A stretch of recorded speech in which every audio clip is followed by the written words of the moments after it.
केवली वरिदम नमो करो अनंत उत्कृष्ट दर्शन ज्ञान में जिन वीर को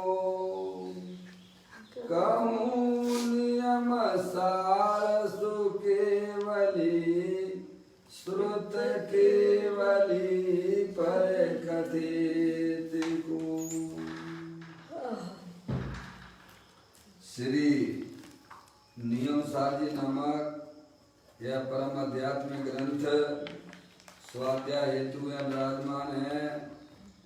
आज से 2000 वर्ष पहले इस महान पवित्र ग्रंथ की रचना आचार्य श्री कुंद देव द्वारा इसी पवित्र भूमि पर की गई। इसके टीकाकार पदम प्रमलधारी देव मुनराज हैं। ग्रंथ का नाम नियम सार है। नियम से करने योग्य कार्य अपनी आत्मा में सम्यक दर्शन, सम्यक ज्ञान, सम्यक चारित्र रूपी निर्मल पर्याय, पवित्र पर्याय, मोक्ष मार्ग रूपी पर्याय प्रकट करना, क्योंकि वह स्वयं सुख स्वरूप है और अनंत सुख का कारण भी है। अनादि काल से हमारे आपके आत्मा में पर को अपना जानने वाली, पर को अपना मानने वाली, पर के साथ संबंध रखने वाली ऐसी मोर आदेश रूपी अपवित्र रूप पर्याय प्रकट है, जो स्वयं दुख स्वरूप है और अनंत दुख का कारण है। ऐसी मोरादेश रूपी मलिन पर्याय का अपनी आत्मा में से उसका अभाव करना और सम्यक दर्शन ज्ञान चारित्र रूपी निर्मल पर्याय, पवित्र पर्याय, मोक्ष मार्ग रूपी पर्याय प्रकट करना। ऐसे काल की प्राप्ति जिनवाणी माता के माध्यम से अपने आत्मा के स्वरूप को पहचानना। अपनी जो आत्म वस्तु है वह परद्रव पर भावों से भिन्न है और अपने ज्ञानादि अनंत शक्तियों सहित तीनों काल विद्यमान वस्तु है। ऐसे ज्ञायक प्रभु परमात्मा का जिनवाणी माता के द्वारा परिचय करके तत्पश्चात शरीर रागादि ये सब कर्मकृत वस्तुएं हैं। इनका हमारे आत्मा के साथ में किसी प्रकार का कोई संबंध नहीं है। इस प्रकार सम्यक भेद ज्ञान पूर्वक शरीर रागादि का लक्ष्य छोड़ के अंदर जो अखंड ज्ञान ज्योति स्वरूप भगवान आत्मा है उसमें ही अपनी पर्याय का मगन करना, उसी में ही लीन होना, इसे ही अरियंत परमात्मा धर्म कहते हैं। देखिएगा उसकी चर्चा आचार्य भगवंतों ने एक एक गाथा, एक एक कलश और टीका के माध्यम से हमें अपने आत्मा के स्वरूप को समझाया है। यहाँ पर नियम सार जी ग्रंथ का चौथा अधिकार व्यवहारचारित अधिकार है। उसमें मुनराजों के 28 मूल गुणों की चर्चा आई है। यहाँ पर अपनी समिति की चर्चा चल रही है, वह भी अंतिम समिति जिसका नाम है प्रतिष्ठापन समिति। गाथा नंबर 65 में आई है, उसका यहाँ वाचन चल रहा है। अपन प्रारंभिक पाठ करते हैं तो आगे समझते हैं।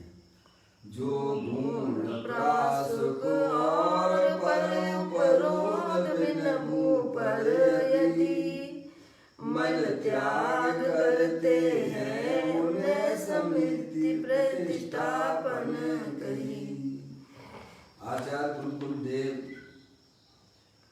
65वें नंबर की गाथा के माध्यम से समस्त जगत के जीवों को यह समझाते हैं कि मुनराज के जो प्रतिष्ठापन समिति होती है 28 मूल गुणों में एक प्रतिष्ठापन नाम की समिति है।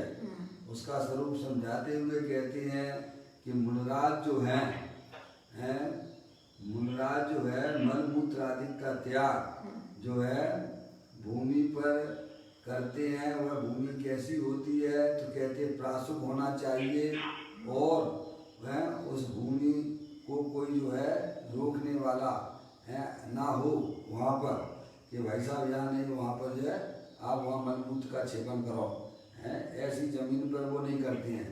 जहाँ जीवों का संचार होता है, जहाँ वनस्पति काय के जीव होते हैं, वहाँ वह मलमूत्र आदि का छेपन नहीं करते हैं। समझे ना आप?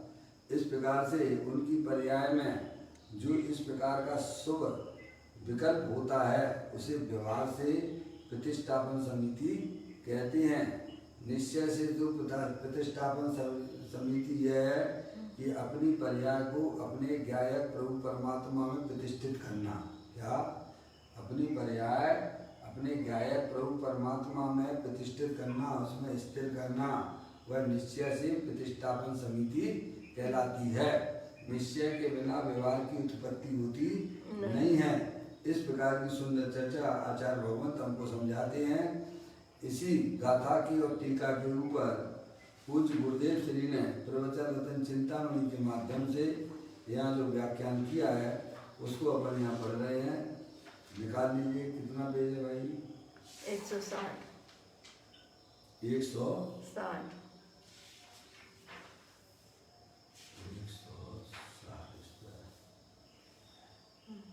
160 पृष्ठ पर देख लें, देखिएगा।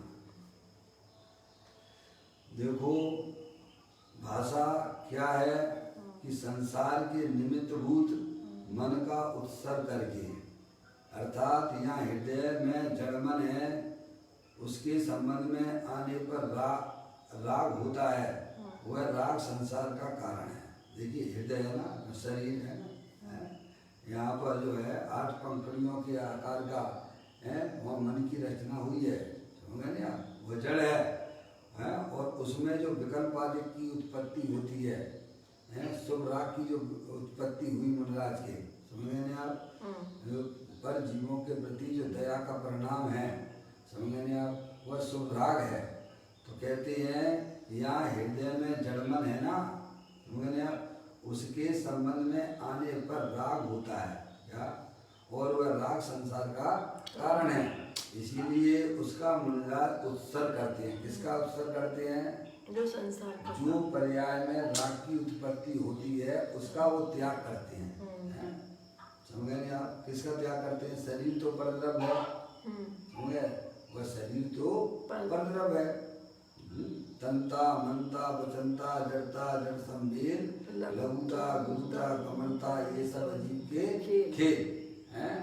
अब पर्याय में जो मन में जो विकल्प होते हैं, शुभ अशुभ विकल्प होते हैं। समझ नहीं आप? मनराजों को अशुभ विकल्प नहीं होते हैं, शुभ विकल्प होते हैं। समझ नहीं आप? प्रत्येक जीव के प्रति कैसा परिणाम होता है। पीछे 87 नंबर की गाथा में आया था कि मनराज को मैत्री भाव रहता है। क्या है? मनराज जो है धीरज होते, धीरज स्वभाव वाले होते हैं, सहनशीलता वाले होते हैं, क्षमा के धारी होते हैं, और उनके पर्याय में सभी जीवों के प्रति करुणा का, मैत्री भाव का परिणाम होता है। तो जो मैत्री भाव का जो परिणाम शुभराग होता है उसका मनराज त्याग करते हैं। समझ नहीं आप भैया? क्योंकि राग तो सब दुख रूप है। ऐसा है राग, चाहे वह अशुभ राग हो, अशुभ राग तो अत्यंत दुख रूप है ही, शुभ विकल्प भी वह भी वास्तव में दुख रूप है। समझ में आ भैया? अपनी आत्मा की दया के प्रति चिंता कीजिए, बल्कि दया कोई पाल सकता नहीं है, यह वस्तु स्वरूप है। समझ नहीं आप? इसीलिए मनराज उस शुभ विकल्प का भी सम्यक भेद ज्ञान पूर्वक उसका भी त्याग कर देते हैं, अपनी आत्मा में स्थिर हो जाते हैं, तो वह राग की उत्पत्ति वहाँ पर नहीं होती है। तो कहते हैं वह राग संसार का कारण है, इसीलिए उसका मनराज उत्सर्ग करते हैं। उत्सर्ग करते हैं यानी त्याग करते हैं। त्याग करने की तो एक ही विधि है, क्या भैया? सम्यक भेद ज्ञान। समझे आप? बस वाणी जड़, शरीर जड़, वाणी जड़, वाणी वचन जो आ रहे हैं ये क्या है? जड़ है। समझे आप? और शरीर जड़, और खिले हुए पंखुड़ी वाले कमल के आकार हृदय में द्रव्य मन है, वह भी जड़ है। समझ गए आप? वाणी, शरीर और मन ये तीनों जड़ हैं और अजीब होकर रहे हैं। क्या अजीब ही रहेंगे और क्या? चेतन चेतन रहेगा, जड़ जड़ रहेगा। जबकि उनसे भिन्न स्वयं भगवान आत्मा है, जानने देखने वाला पदार्थ उससे भिन्न। क्या शरीर से और तनता, मनता और वचनता ये सब क्या है? ये सब जड़ है। क्या है ये सब? समझ गए आप? और जानने देखने वाला पदार्थ वह अत्यंत भिन्न है। तो कहते हैं जबकि उनसे भिन्न स्वयं भगवान आत्मा है, स्वयं यानी अपना आत्मा है। अतः कहते हैं कि मन का संबंध होने पर भी राग होता है ना, वहाँ उपयोग उतना जुड़ा ना। समझ नहीं आप? तो मन में जो है राग की उत्पत्ति हुई। समझ रहे? इंद्रिय ज्ञान का संबंध तो वास्तव में पर से जोड़ने का ही है। क्या? और अतीन्द्रिय ज्ञान का स्वभाव जो है वह संबंध तोड़ने का है। क्या कहा भाई साहब? इंद्रिय ज्ञान जहाँ तक विद्वान है उतना समझिएगा राग का संबंध जुड़ा हुआ है। समझ आप? इसलिए आचार्य भगवंतों ने इंद्रिय ज्ञान को हे कहा है। क्या कहा है भाई साहब? इंद्रिय ज्ञान को हे कहा है। समझ गए आप? आएगी आज भी बात आएगी इंद्रिय ज्ञान की। दृष्टि इंद्रिय ज्ञान का संबंध यानी पर से जोड़ने का ही संबंध होता है। समझ लिया? ये और अतीन्द्रिय ज्ञान का संबंध तो भाई साहब पर से संबंध तोड़ने का रहता है। एक बार भैया, एक बार अंतरोन्मुखी उपयोग के द्वारा अपने चेतनेश्वर भगवान का आप जो है भाई साहब आश्रय ले लोगे तो आपको सब फिल्म समझ में आ जाएगी, संसार क्या है और मोक्ष क्या है। जब तक आप अपने उपयोग को अंतरोन्मुखी नहीं करते हो तब तक आप कुछ भी नहीं समझते हो। ना तो संसार मार्ग समझते हो और ना मोक्ष मार्ग को समझते हो। समझ गए भैया? इस प्रोसेस में हमें अपनी पर्याय को लाना ही पड़ेगा। क्या कहा? ऐसी बात है भाई साहब। इसके बिना काम नहीं चलेगा। इसके बिना कोई काम चला ही चलता होता तो चल जाता ना। अनादिकाल से तो इंद्रिय ज्ञान है ना, पर के सारे ही तो जी रहे हो, पर को अपना मान के जी रहे हो तो क्या हुआ? कीड़े मकोड़े तो हो रहे और क्या हो रहा है? समझ में? पर्याय में तो हो रहा है। एक बार सम्यक भेद ज्ञान उत्पन्न करो कि मेरा भगवान आत्मा चेतनेश्वर अतीन्द्रिय महापदार्थ है, देवर में विराजमान है। समझ में? कहते हैं तीनों जड़ हैं और अजीब होकर रहे हैं। अजीब अजीब ही रहेगा वैसा भाई। भले ही आत्मा के साथ में शरीर अनादिकाल से रहा है तो क्या चेतन हो गया क्या? जैनी का बच्चा हो, हरिजनों के साथ में रहने लग गया हो तो क्या हुआ? जैनी का बच्चा हरिजन हो जाएगा क्या? नहीं। हरिजन जैनी नहीं हो सकता, जैनी हरिजन नहीं हो सकता है। इसी प्रकार से भले ही हमारी आत्मा है कैसे भी शरीर के साथ में रही हो पर वह शरीर कभी चेतन नहीं हो सकता है, चेतन कभी जड़ नहीं हो सकता है। ऐसी अनादि अनंत व्यवस्था है जिसका जो स्वभाव होता है वह कभी अपना स्वभाव छोड़ता नहीं है।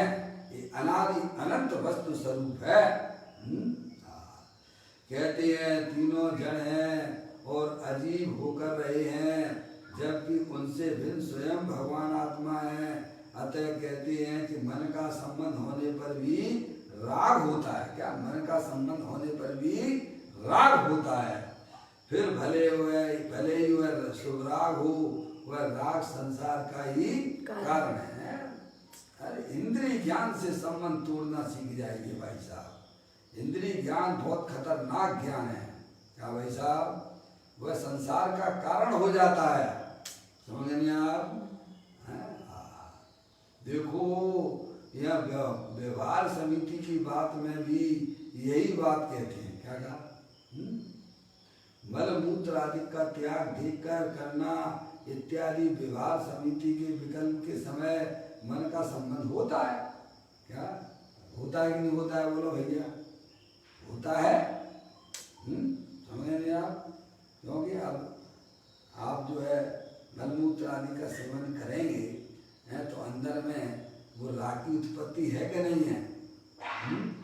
समझ में नहीं आप?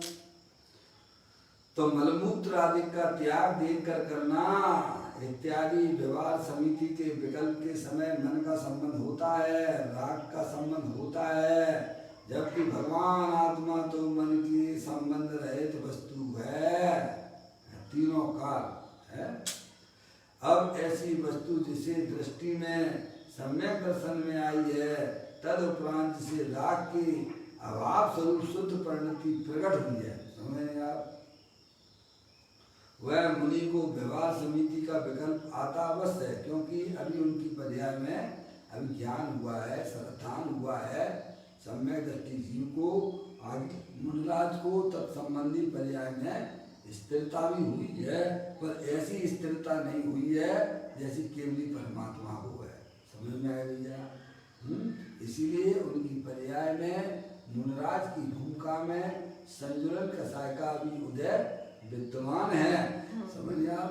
तो इसीलिए जो पर्याय में शुभराग है वह शुभराग जो है पुण्य बंध का कारण होता है, लेकिन वह उसे मुनिराज हे रूप से जानते हैं।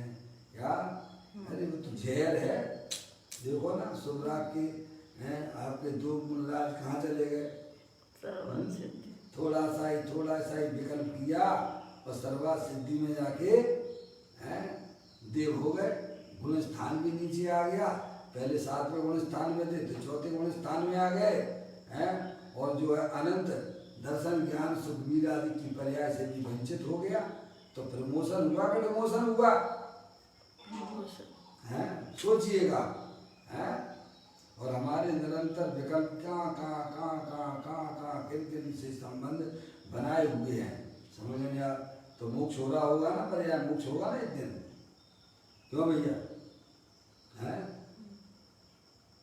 अशुभ विकल्प भाई साहब महासंकलेश रूप परिणाम उत्पन्न करते हैं। जहाँ शुभ विकल्पों को भी त्यागने की बात की जा रही है, वहाँ अशुभ विकल्पों को कौन गिरे? कहते हैं उस मुनि को व्यवहार समिति का विकल्प आता अवश्य है, क्योंकि अभी शरीर है, इस कारण मल मूत्र के त्याग का विकल्प होता है, परंतु फिर उस विकल्प को वे मुनिराज छोड़ देते हैं। काय उत्सर्ग कर लेते हैं ना, वहां से उठे कैसे में मल मूत्र से, और फिर जो है काय की शुद्धि करते हैं। कमंडल रहता है ना, वही कमंडल इसी का काम तो करता है, और क्या करता है? कमंडल में पानी रहता है ना, प्रशुद्ध पानी रहता है ना, है भाई साहब।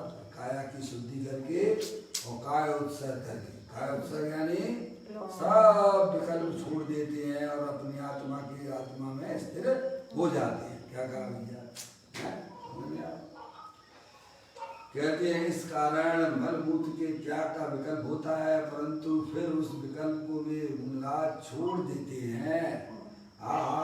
यह मार्ग कायरों द्वारा झेलना अथवा सुनना भी कठिन पड़े, ऐसा कहा कि कैसे कर लेते हैं मुनिराज, ऐसे फटाफट काम अपना कैसे कर लेते हैं? देखो इंद्रिय ज्ञान में भेद ज्ञान की ताकत नहीं होती है। क्या कहा? इंद्रिय ज्ञान में भेद ज्ञान की ताकत नहीं होती है,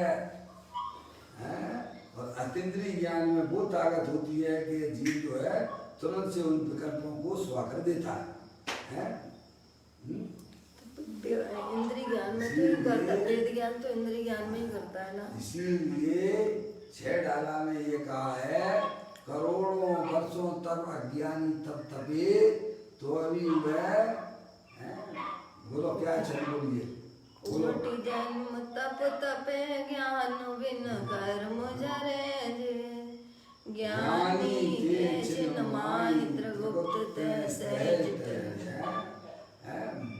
मुनिराज जो है, ज्ञानी जो है, क्षण मात्र में इतनी सम्यक दृष्टि जीव की बात करते, सम्यक दृष्टि की। मुनिराजों की बात तो बहुत ऊंचे लेवल की बात हो गई है। सम्यक दृष्टि जीव भी अज्ञानी जीव करोड़ों वर्षों तक तपे, ज्ञान के बिना, आत्मा के श्रद्धान के बिना, तो भी वह उतने कर्म की निर्जरा नहीं कर पाता है, और ज्ञानी क्षण मात्र में ही इतनी निर्जरा कर देता है। ये सब सम्यक दर्शन, सम्यक ज्ञान की महिमा को समझना चाहिए। है इसलिए मुनराज जो है क्षण में ही कैसे रागों को स्वा कर देते हैं। समझ नहीं आ भैया? अतीन्द्रिय ज्ञान में यह वह ताकत है। अरे ज्ञान में होता है, इंद्रिय ज्ञान में भेद ज्ञान। अरे इंद्रिय ज्ञान को अंदर में व्यावृत करने की सोचिए। क्या भाई साहब? वह इंद्रिय ज्ञान को आत्मा के सन्मुख जब जाता है तब उसमें वो ताकत पैदा हो जाती है, पर्याय को झटकाने की आदत पड़ जाती है। क्या कहा भाई साहब? ऐसा कोई स्वरूप है उसमें, कौन क्या कर सकता है? तो यहाँ कहते हैं अज्ञानी जीवों को, कायरों को, कायर ये मार्ग कायरों द्वारा झेलना अथवा सुनना भी कठिन पड़े, ऐसा कहा है। कायरों को क्यों कहा है? कायरों के कायर किसे कहती है? जो पंचेंद्रिय विषयों के गुलामी हैं, जिन्हें पंचेंद्रिय विषयों में ही अच्छा लगता है, वे सब जीव कायर हैं। समझेंगे आप? स्पर्श इंद्रिय में मस्त हो रहे हैं, रसना इंद्रिय निरंतर 24 घंटा उसी के विकल्पों में अपनी पर्याय को उलझाए बैठे हैं। क्या कहा भैया? हैं 24 घंटा स्पर्श इंद्रिय के बारे में ही सोचा करते हो। ये सब कायर हैं। पंच इंद्रिय के विषयों में जो विकल्पों की उत्पत्ति किया करते हैं, वे सब जीव कायर हैं, वे वीर नहीं हैं। अरे वीर तो वे हैं जिन्होंने अपनी पर्याय को समस्त पंचेंद्रिय के विषयों से हटाकर अपने गायक प्रभु परमात्माओं के आश्रय लिया है। वे वीर हैं, वे महावीर हैं। समझा भैया? कहते हैं मार कार्यों द्वारा झेलना है, झेलना भैया। समझ नहीं आप? और सुनना भी कठिन पड़े। अरे पंडित जी साहब तो आत्मा की बातें करते हैं। अरे तो भाई साहब कौन सी बातें करें ये बताओ? तुम आत्मा ही तो हो ना। अरे कपड़े की दुकान पे जाते हो तो कपड़े के विकल्प करते हो, किसी और के करते हो? हैं? कभी आपको ये याद आती है चलो जो है खाना बनाने के विकल्प आएंगे वहां पर? हैं? कपड़े लेने आए हो तो कपड़े के विकल्प भी तो चलेंगे ना। हैं? ऐसे ही हम सब आत्मा हैं। आत्मा को आत्मा की बातें कठिन क्यों लगती हैं भाई साहब? यदि कायरों द्वारा जिनका मन पंचेंद्रिय के विषयों में मस्त हो रहा है, उसी में लगा हुआ है, उन्हें ये जिनेन्द्रिय परमात्मा की बातें अच्छी नहीं लगती हैं भैया। उन्हें कायर कहा है। बचना मृत वीतरागनो परम शांत रसमूल औषध जे भव रोग नो कायर नो प्रतिकूल। श्रीमद् भागवत जी ने कहा है क्या भैया? बचना मृत वीतरागनो परम शांत रसमूल। अपना भगवान आत्मा है, परम वीतराग स्वरूप है, अमृत का कुंड है।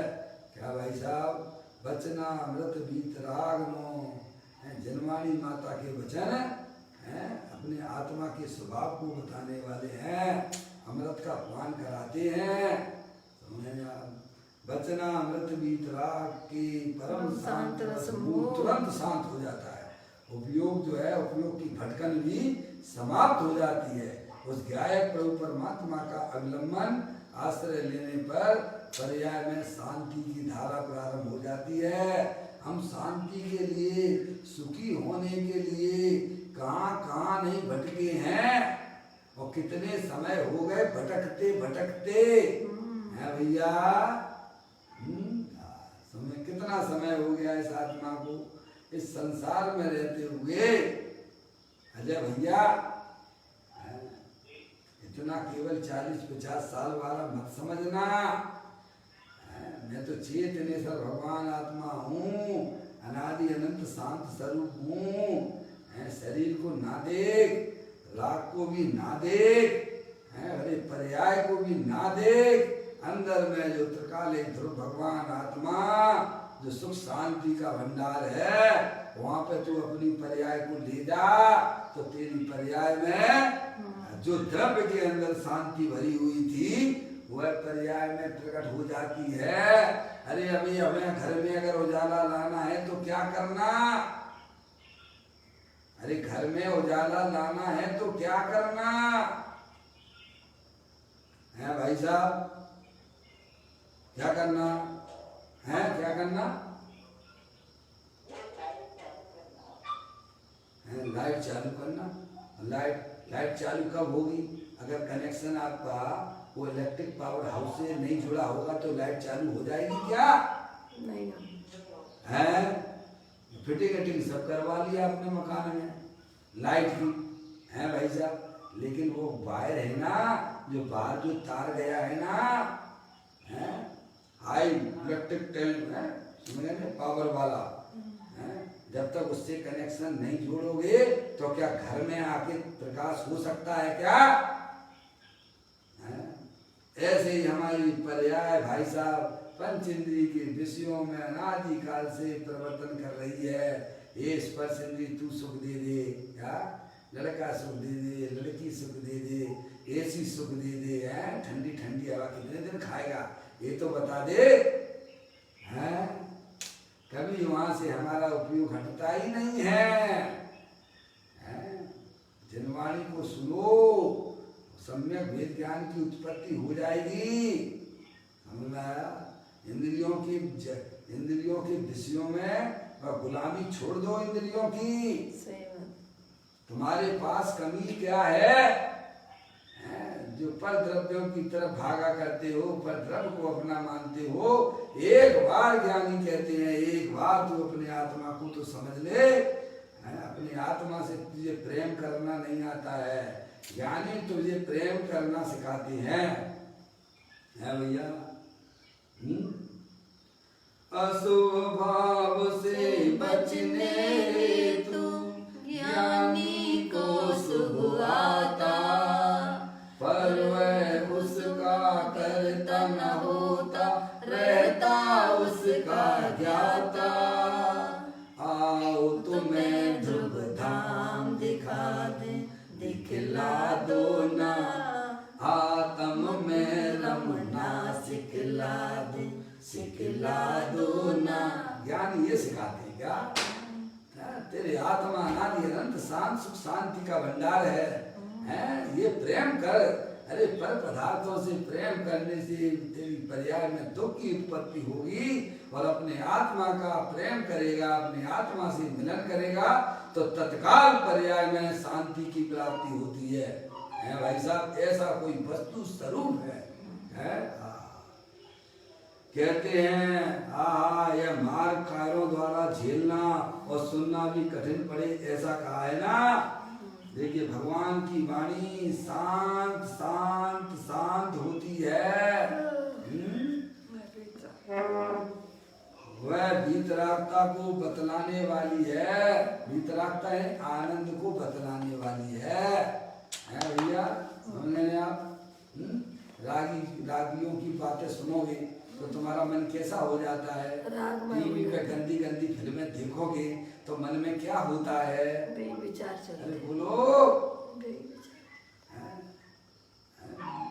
अपने बल्दी हुए ना बल्दी भाई साहब, वे कहते हैं टीवी जो है ना आंखों से पीने वाली शराब है। क्या कहते हैं? आंखों से पीने वाली शराब है।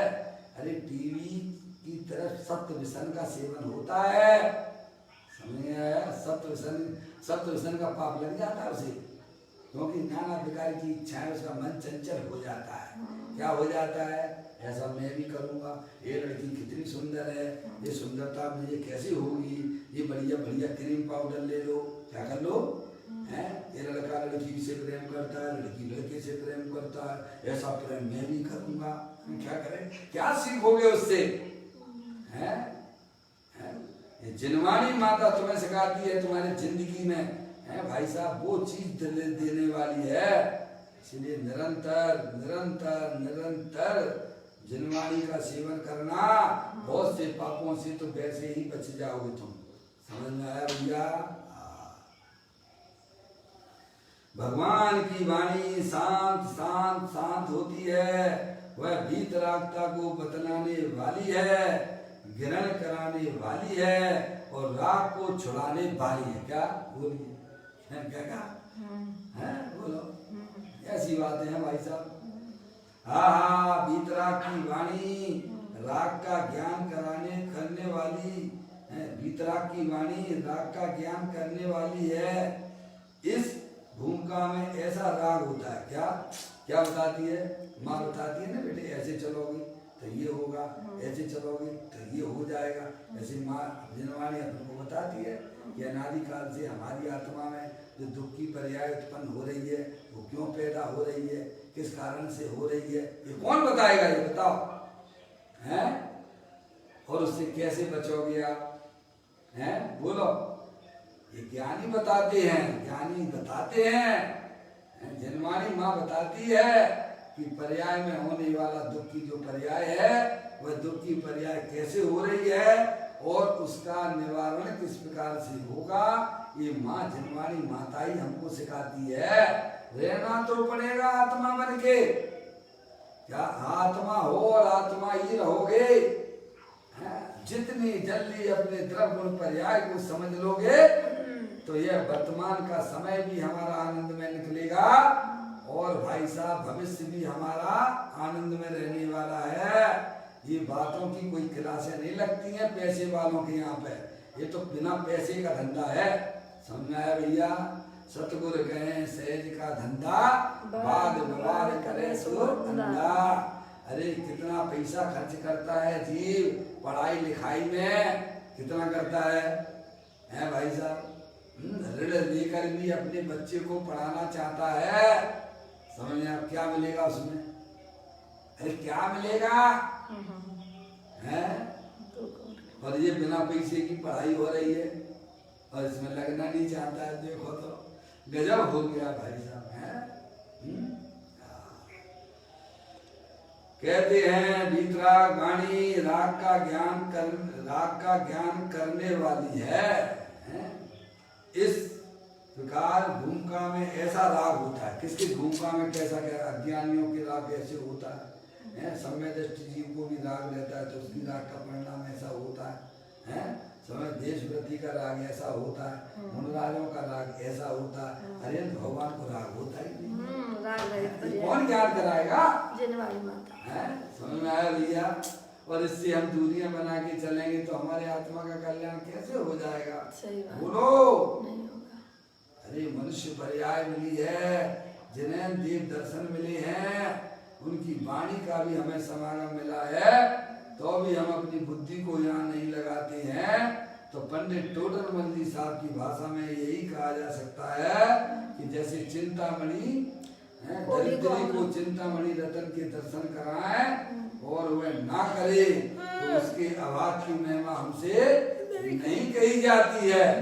हमें तो सब चीजें मिली है ना भाई साहब।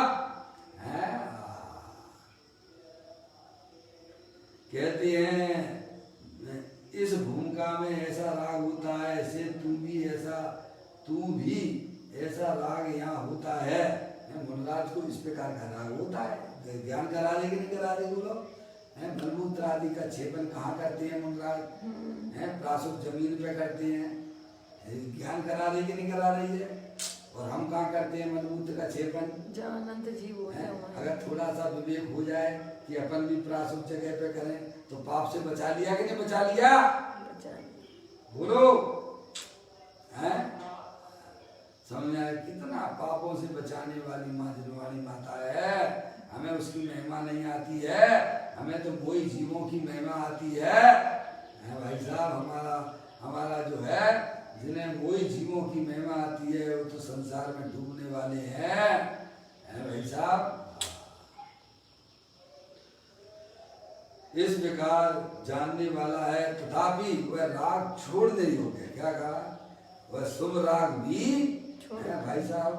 जैसे कोई अगर शरीर में कांटा लग जाए ना, वो लग जाए ना, फांस लग जाती है ना, तो बहुत बारीक होती है ना, वो अंदर घुस गई ना उंगली के अंदर, तो उसे निकालना है तो कैसे निकालोगे? दूसरा कांटा सुई से, बारीक सुई से निकालते हैं ना, तब वह फांस निकल जाती है।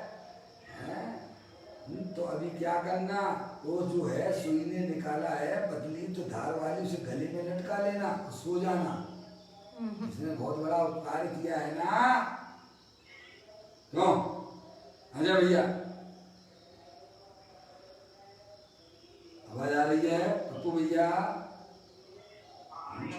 है वो है जो है फांस उंगली में बैठ गई है, तो उस बारीक वाली सुई ने उसको फांस को निकाल दिया है, तो अभी सुई को क्या करना, गले में लटका लेना, क्या करना और सो जाना है। अरे भाई साहब इसे भी फेंक दो उठा के, क्या करना। ऐसे ही हमारी पर्याय में जो अशुभ विकल्प निरंतर चला करते हैं, उनको कैसे निकालना, भगवानों की भक्ति करना, अरिहंत परमात्मा की भक्ति करना, शास्त्र के द्वारा अपनी आत्मा को समझना। क्या भाई साहब, वह शुभ राग से कैसे भगवानों की भक्ति करने से और भगवान के द्वारा बताए हुआ मार्ग पे चलने पर क्या भाई साहब वह फांस, पाप रूपी फांस निकल जाती है। और जिसने का समय जिस भक्ति से जो राग आदि मंद हुए थे वह भी रखने योग्य नहीं है, उसे भी ज्ञानी सम्यक वेद ज्ञान के द्वारा कपूर की तरह उड़ा देते हैं। क्या कर देते हैं? सही बात। समझ में आया?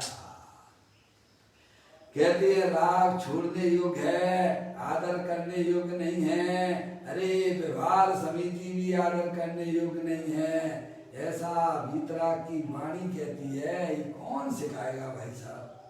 जिन्हें देव परमात्मा हमें बताते हैं भाई तेरा स्वभाव वीतराग मूर्ति है ना, कैसा है? प्रत्येक आत्मा का स्वभाव कैसा है? वीतराग मूर्ति, राग रहित। मिस्त्री का स्वभाव कैसा होता है भाई साहब?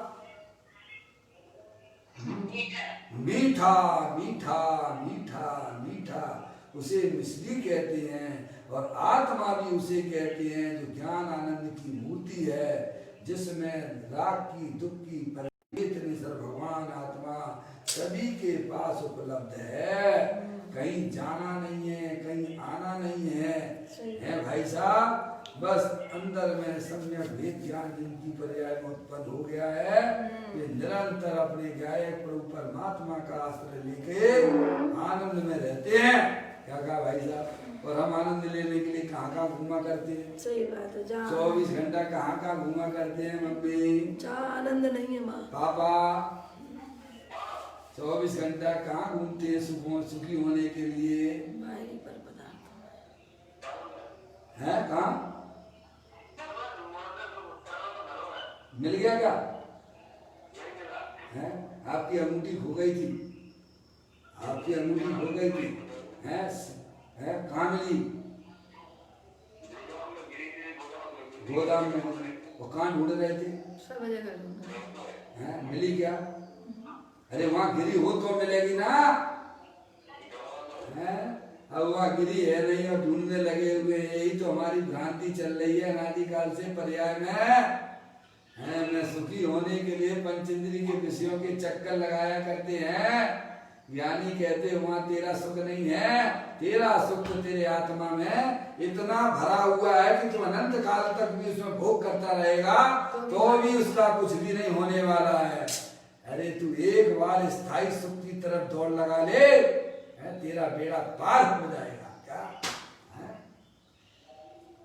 कहते हैं कि भगवान आत्मा यानी तेरा स्वभाव वीतराग मूर्ति है, यानी दुख रहित है, आनंद स्वरूप है। प्रभु तू राग से रहित निष्क्रिय अकसाय स्वभाव का पिंड है। क्या कहती है? दुख की पर्याय से रहित तीनों काल विद्यमान वस्तु दे देवल में विराजमान है। भाई साहब यह कहना भी व्यवहार है। परमात्मा से तो तू ही है। क्या है? अपनापन नहीं आया ना उसमें, अपनापन लाओ। अशोक भैया है कि नहीं? अशोक भैया रुड़की वाले, अशोक भैया रुड़की, अशोक भैया रुड़की, राजीव जी,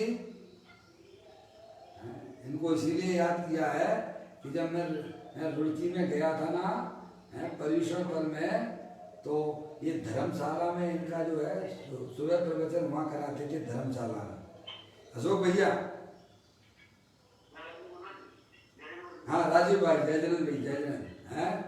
क्यों राजीव भाई, आप तो प्रत्यक्षदर्शी हो इसीलिए याद करता हूँ। आप वहाँ करवाते थे धर्मशाला में सुबह का प्रवचन। अरे बोलो ना, और शाम का प्रवचन आप वहाँ करवाते थे उस बड़े जो नया मंदिर बनाया आपने, है? तो वहाँ पर जो है सुबह के धर्मशाला के मंदिर में जब हमारा प्रवचन चल रहा था, 4-5 दिन होने के बाद, 5-6 दिन के बाद उसमें एक व्यक्ति बोला, कौन था मुझे नहीं मालूम, एक व्यक्ति बोला कि पंडित जी साहब,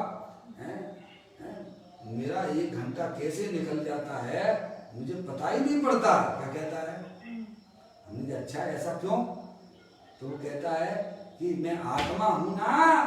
अरे आत्मा में जब तक अपनापन नहीं आएगा तब तक उस चर्चा में आपको आनंद नहीं आएगा, आपको बोरियत जैसी महसूस होगी। और आत्मा में जहाँ अपनापन आ जाता है वहां पर भाई साहब वो चर्चा में आनंद है। सही है। कितने 33 सागर तक, कितने तक? 33 सागर तक सर्वात सिद्धि में है केवल एक ही चर्चा चलती है। वहां समझेगा 24 घंटा चलती है और जो चर्चा हो गई दोबारा कैसा रिपीट नहीं होती है आत्मा की। बोलिएगा है कैसी है वो अपना आत्मा? जहाँ अपनापन आ जाता है मेरी बात है वहां समय की फिर कोई कीमत होती नहीं है। पता ही नहीं पड़ता भाई साहब। जिस अपनी आत्मा में अपनापन एक बार भाई साहब स्थापित करो कि मैं आत्मा हूं, मैं मनुष्य नहीं हूं। ये रागादिक परिणाम अज्ञानता में से पैदा होते हैं और चले जाते हैं, हमारे आत्म वस्तु के अंदर प्रवेश करते नहीं है। कहते हैं तेरा स्वभाव इतना मूर्ति है ना, तू राग से रहित निष्क्रिय, राग से रहित, राग यानी दुख, दोनों ले लेना, अशुभ भाव भी लेना और शुभ भाव भी लेना। राग में दोनों आ जाते हैं ना। भगवान के सामने कितनी भक्ति करोगे, क्या घंटा करोगे भाई साहब? कब तक भगवान को निहारते रहोगे? हैं? समझ में थक जाते हो भाई साहब भगवान की भक्ति के ऊपर, परमात्मा की भक्ति करते करते, और अपने भगवान आत्मा की है क्या की थकान तो अज्ञानता में से होती थी। अब अज्ञानता चली गई, अब तो भाई समझ गए आप? ये अनंत काल था तथा से परिणम। देखिएगा भाई साहब, अभी से आदत डालिए, अपने आत्मा के साथ रहने की आदत डालिए, हैं भाई साहब। वैर मुक्ता छोड़ दीजिए, यंत्रोन्मुखी उपयोग के द्वारा अपने आत्मा के साथ रहने की आदत डालो, तो पर्याय में होने वाले जितनी भी कसाय रूप परिणाम है वे सब ध्वस्त हो जाते हैं। क्या? तू राग से रहित निष्क्रिय अकसाय स्वभाव का पिंड है। क्या है? आनंद का पिंड है भाई साहब। ऐसे अकसाय स्वभाव का आश्रय लेकर, क्या कहा? अब आश्रय तो लेना पड़ेगा। कौन आश्रय लेगा भाई साहब? कि भगवान हमारे भगवान जो है अरिहंत परमात्मा हमारी आत्मा का आश्रय लेंगे। कौन लेगा भाई साहब? वे दिलवाएंगे। क्या करेंगे बताओ? वे तो रास्ता बता सकते हैं, चलना तो आपको हमको सबको पड़ेगा। क्या भाई साहब? अरिहंत परमात्मा तो मार्ग बताते हैं, मार्गदर्शक हैं, पर चलना तो स्वयं ही पड़ेगा भाई साहब। हैं इसीलिए अभी से आदत डाल लो। रहना तो अनंत काल तक है। कितने काल तक, कब तक रहना है? अनंत काल तक रहना है। अभी से अपने घर में रहने की आदत डालो, अपने चैतन्य स्वरूपी भगवान आत्मा को देखो, है भाई साहब। कहते हैं ऐसे अकसाय स्वभाव का आश्रय लेकर, आश्रय लेने वाली पर्याय है। आश्रय देने वाला अपना त्रिकालिक ध्रुव भगवान आत्मा है, अतीन्द्रिय आनंद का पिंड है। समझ में आया भैया? जिसे घर में ही बढ़िया चीजें खाने को मिल रही हो, कोई ऐसा मूर्ख होगा जो बाहर की चाट वगैरह खाएगा। सही हाँ भाई, हैं जिसे अपनी आत्मा का आनंद आने लग गया है वो मूर्ख ही है जो बैरमुखी होकर दीनहीन बना पड़ा हुआ है। ऐसे कसाय स्वभाव का आश्रय लेकर जिसने प्रथम संकृति के योग और फिर मुनि के योग अकसाय स्वभाव की निर्मल दशा प्रकट की है। दो प्रकार से कहा गया है। प्रथम संकृति के योग है, सम्य दर्शन हुआ, 3 चौकी कसाय का सद्भाव है वो सम्य दृष्टि जीव के वो कसाय, और फिर मुनि के योग अकसाय स्वभाव की निर्मल दशा प्रकट की है। क्या की है? सम्य दृष्टि अपनी क्षमता के अनुसार द्रव्य में अनंत शक्तियां उनको अपनी शक्ति के अनुसार प्रकट करता है, और मुनराज अपनी शक्ति के अनुसार पर्याय में निर्मल दशा प्रकट करते हैं। समझ में आया भैया? ये परिणामों की बात है। पर्याय को पहचानो, द्रव्य को पहचानो, समझ में? तो कहते हैं प्रथम संकृति के योग और फिर मुनि के योग अकसाय स्वभाव की निर्मल दशा प्रकट की है। क्या की है? प्रकट कहाँ होती है? प्रकट का काम किसका है? पर्याय का है। समझ में आप? और निर्मल दशा कैसे प्रकट की है? अकसाई स्वभाव के आश्रय लेने पर प्रकट होती है? उसे संसार के निमित्त भूत मन का संबंध उत्सर्ग करने छोड़ देने योग्य है। देखो यहाँ जड़ मन को संसार का निमित्त कहा है। क्या कहा है? जड़ मन को संसार का निमित्त कहा है। उसके संबंध में जो परिणाम होते हैं ना, जो विकल्प पैदा होते हैं ना, मन में होते हैं ना, समझे नहीं आप? वह संसार का मूल है। समझे नहीं आप? गलत लोगों की संगति कर लोगे तो परिणामों में कैसे परिणाम होंगे आपके? उन्हीं जैसे होंगे। अजय भैया, जिनकी संगति करेगा, गलत लोगों की संगति करेंगे तो हमारे मन में कैसे विकल्प पैदा होंगे भाई साहब? हैं? और सज्जन लोगों की संगति करोगे तो ये तो सब हमारे हाथ में है कि नहीं कि किसके साथ में रहना? क्यों? ये हमारे हाथ की बात है कि नहीं? कैसे लोगों के साथ में रहना? जिन क्या बोले? अपने हाथ में है। इसमें कर्म वरम कोई आड़े बाड़े नहीं आते हैं। समझ में आया? कर्म बेचारे कौन? धूल मेरी अरकाय अग्नि सय गंगार लोई की संगति पाए। समझ में आया? कर्म तो बेचारे जड़ है। समझ में आया भैया? कहते हैं जड़ मन को संसार का निमित्त और उनके संबंध से जो परिणाम होते हैं वह संसार का मूल है, ऐसा कहा है। तात्पर्य है कि जड़ कर्म है, उनकी अस्थि है, जड़ कर्म है, वह तो संसार का निमित्त है। क्या है? कब निमित्त कहा गया है? निमित्त भी किसे कहते हैं? बोलो परिभाषा निमित्त की। जो स्वयं तो कार्य परिणत ना हो गए, परंतु कार्य की उत्पत्ति में अनुकूल होने का आरोप जिस पर आए उसे निमित्त कहते हैं। आप स्वयं अगर राग रूप परिणमन ना करो तो कर्म जो है निमित्त भी नहीं होते हैं, और स्वयं राग रूप परिणमन करते हो तो आरोप कर्मों पर आ जाता है। भाई साहब समझ नहीं आप? अपने घर में रहिए, आप घर में रहिए, सैनिटाइज करते रहिए आप, तो आपको कोरोना वायरस लगेगा क्या? नहीं लगेगा। बाहर निकले, गलत लोगों की संगति की तो लेके आ गए, पूरे घर को संक्रमित हो गया भाई साहब। सही बात। तो कहते हैं जड़ कर्म है वह तो संसार का निमित्त है, और उसका संबंध करने से जो परिणाम होते हैं वह संसार का मूल कारण है, ऐसा कहते हैं।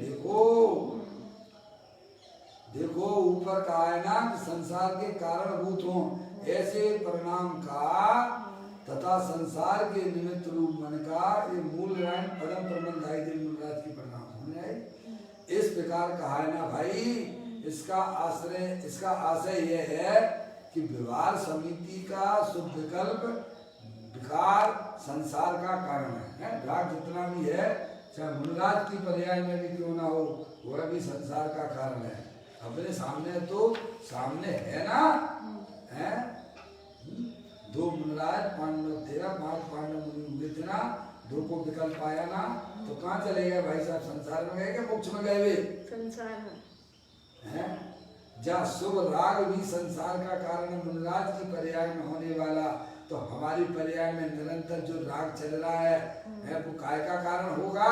संसार का ही कारण होगा। हैं? ज्ञानी की पर्याय, मुनराज की पर्याय में होने वाला राग भी संसार का कारण हो जाता है, तो हम निरंतर पर के आश्रय अपने जीवन डाल के बैठेंगे हैं, तो वो हमारा मोक्ष हो रहा होगा उसमें, क्यों? हैं? क्या कह रहे हैं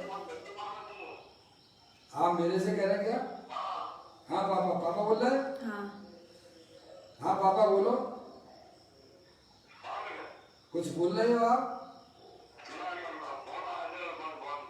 हाँ, देखिए क्या कहते हैं, इसका आशय यह है कि विवाह समिति का शुभ विकल्प विकार संसार का कारण है, समझे? राग तो संसार का ही कारण है, समझ गए नहीं आप? राग जो है पराधीन तत्व है, दुख रूप है, वह संसार का कारण है, और अपना आत्मा राग रहित वितराग स्वभाव है जो मुक्ति का कारण है। सही बात, समझ गए? और उस विकल्प में मन का संबंध है, अर्थात मन निमित्त होने से मन संसार का निमित्त हो जाता है, समझे नहीं आप? दूसरे प्रकार से कहें तो संसार का निमित्त जड़ मन और संसार का उपादान मूल कारण अपना विकारी परिणाम। इस दूसरे प्रकार से कहें तो संसार का निमित्त जड़ मन और संसार का उपादान अर्थात मूल कारण अपना विकारी परिणाम है, समझे नहीं आप? वह निमित्त कारण हो जाता है, जब अंदर में राग की उत्पत्ति हुई तो वैसे निमित्त कह देते हैं, और मूल में संसार का कारण तो अपना राग का विकारी परिणाम है, अपना राग का परिणाम है, समझ गए आप? आपको अब तो समझ में आ गया होगा भाई साहब, क्या करना, किधर लगना, कैसे हटाना है भाई साहब, है? अर्थात मूल कारण अपना विकारी परिणाम है। इन दोनों को अर्थात संसार के निमित्त भूत मन और संसार के कारणभूत विकारी परिणामों को मुनराज लक्ष्य में छोड़ देते हैं। क्या करते हैं? अपनी दृष्टि में छोड़ देते हैं। हाँ, ये ज्ञानी की ये पहचान है। समझ? ज्ञानी तो जो है दृष्टि जो है अपनी ध्रुव दृष्टि है। ये शरीर रागादिक तो ये कर्मकृत वस्तुएं हैं, आने जाने वाली हैं, इनकी तरफ ध्यान देने से हमारा कोई लाभ होने वाला नहीं है। समझ में आया? इसीलिए वह दृष्टि में छोड़ देता है। हाँ, जिसकी दृष्टि में अपूर्णता या विपरीतता भी नहीं है, समझे नहीं आप? जिसकी दृष्टि में अपूर्णता व विपरीतता भी नहीं है, अरे वह व्यवहार समिति का विकल्प उठे, वह भी जिसकी दृष्टि में नहीं है, किंतु जिसकी दृष्टि में निर्मलानंद प्रभु चैतन्य भगवान आत्मा परिपूर्ण परमात्मा है। क्या दृष्टि अपने ज्ञायक प्रभु परमात्मा को स्वीकार करती है। पर्याय में होने वाला जो विकार है उधर ज्ञान सबका है। ध्यान रखिएगा, मैं आपको बार बार कहता हूँ, ज्ञान होना अलग बात है और दृष्टि होना अलग बात है। अर्जुन को ज्ञान तो सब था कि हमारे गुरु भी यहीं खड़े हुए हैं, पेड़ भी है, पक्षी भी है। ज्ञान नहीं था तो उसने तीर कैसे चला लिया, पर दृष्टि उसकी कहाँ थी? चिड़िया की है। ऐसे ही ज्ञानी को द्रव्य का, पर्याय का, पर पदार्थों का ज्ञान बराबर रहता है, पर दृष्टि अपनी एक ज्ञायक प्रभु परमात्मा की होती है भाई साहब। ऐसा कुछ माया है। ये कहते हैं जिसकी दृष्टि में अपूर्णता या विपरीतता भी नहीं है। क्या कहा? समझे ना? अरे वह व्यवहार समिति का विकल्प उठे, वह भी जिसकी दृष्टि में नहीं है, किंतु जिसकी दृष्टि में निर्मलानंद प्रभु चैतन्य भगवान आत्मा परिपूर्ण परमात्मा मैं हूँ, ऐसी उसकी दृष्टि है? ऐसा दिखता है। उन मुनि की बात करते हुए यहाँ कहते हैं कि ऐसे मुनि पने की स्थिति में भी शरीर का संबंध होने से मलमूत्र उत्पन्न होने का तथा उनके त्याग का प्रसंग बनता है। ऐसी घटना घटती है। क्या किया? तब वह मलमूत्र के त्याग संबंधी जो विकल्प उत्पन्न होता है वह संसार का कारण है। और अपना चाहे कहेंगे चाहे मलमूत्र का सेवन कर लेते हो हैं, और वो लगा हुआ है वो क्या आपके यहाँ है घर घर में क्या है फ्लैश लाइट कैसी है, और कहा से महिलाएं तो घर की महिलाएं तो धोती नहीं, वो बाई आती है ना खूब डाल देती है दो भैया, और घर की बैगी भी तो भी कहते हैं उनकी क्या समझे कि नहीं आप, कितने जीवों की हिंसा होती हमारे अंदर, वह परिणाम जीवों के प्रति मैत्री भाव जागृति ही नहीं होता है, समझ में आया भैया। मुनराज तो उस राग का भी शुभ विकल्प का भी त्याग करते हैं, क्योंकि वह संसार का कारण है, उस विकल्प में परिणाम में मन का संबंध होता है, मन निमित्त होता है। अब कहते हैं कि मुनराज देखिएगा यहाँ पर 3 पॉइंट पढ़ लेते हैं, फिर एक प्रश्न प्रारंभ हो जाएगा, कल अपन वहां से चालू करेंगे।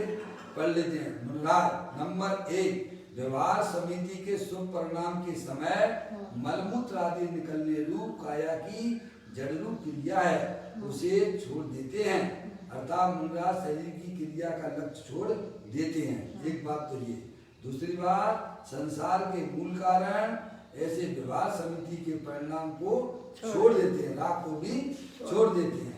नंबर 3, व्यवहार समिति के शुभ परिणाम का निमित्त ऐसा जड़मन है उसका भी संबंध छोड़ देती हैं। जिसने राग से ही संबंध तोड़ दिया है तो फिर शरीर और पर पदार्थों से संबंध ऑटोमेटिक टूट जाता है। जिसने विवाहित लड़की से ही संबंध तोड़ दिया है तो उसके परिवार वालों से संबंध रहेंगे क्या? हैं? जिसने विवाहित लड़की से ही संबंध तोड़ दिया है तो उसके परिवार वालों से संबंध होने का कोई बात रहती ही नहीं है। मुनराज ने इसी प्रकार से जहाँ राग से ही शुभ राग से ही संबंध तोड़ दिया है तो शरीर आदि से कोई संबंध वहां रहता ही नहीं है। इस प्रकार सम्यक वेद ज्ञान पूर्वक मुनराज राग आदि से संबंध को तोड़ते हुए अपने भगवान आत्मा में आरूढ़ होते हुए इस प्रकार से मोक्ष मार्ग में आगे बढ़ते हैं। देखिएगा अगली चर्चा कि यह मुनराज की बात चलती है। एक भाई ने प्रश्न किया है मुनराज मन का संबंध छोड़ दें तब तो वे वीतराग हो जाएंगे। इस प्रश्न का जवाब पूज्य गुरुदेव श्री कल अपन को देंगे, कल अपन उस पर विचार करेंगे और गुरुदेव श्री की बात को भी सुनेंगे। अभी अपना समय हो गया।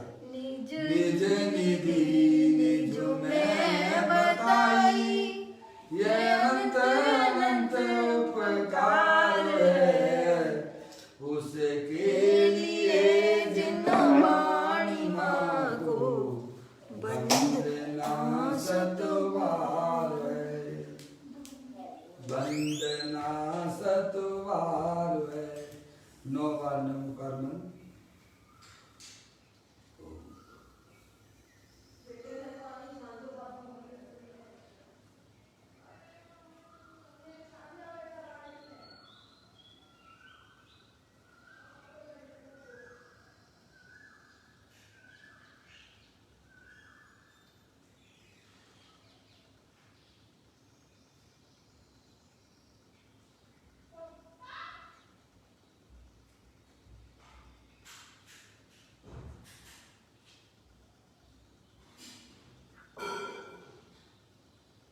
बोलो द्वादशांग दिनवाणी माता की जय, महान जैन धर्म की जय। सभी साधर्मी आत्मार्थी बंधुओं को सादर जय जिनेंद्र, जय जिनेंद्र, जय